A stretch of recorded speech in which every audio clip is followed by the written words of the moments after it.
everybody, this is your girl Tyresa Marie and the All Kids, and today I am back with my very first prank video. So today I'm going to do the tornado prank on the kids, as you can see in the caption.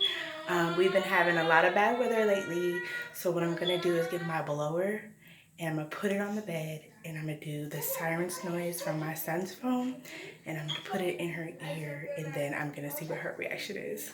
Alright, let's go.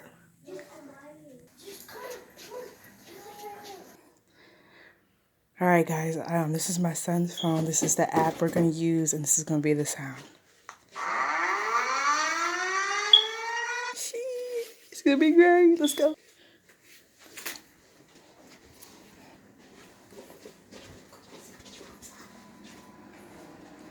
Alright, I'm in the room now. I'm about to try to wake her up. I got my son.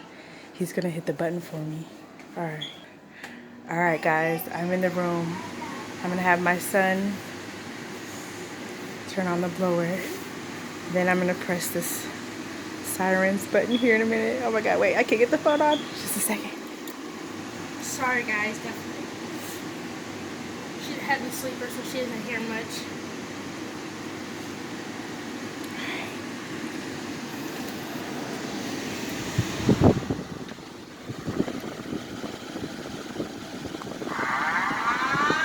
Miley, it's a tornado! Miley! Take shelter, Miley, come on! Where you go? It's a tornado, it's a tornado! Where you going, Miley? Miley, okay. You don't know where to go? Go in the bathroom, get in the tub, get in the tub! Get the baby in there! Where's Miley? What? What? Why do you have a camera? It's a prank! It's a prank, guys! Why? You not scared? Where you going, Zakaya? Alright, guys. Peace.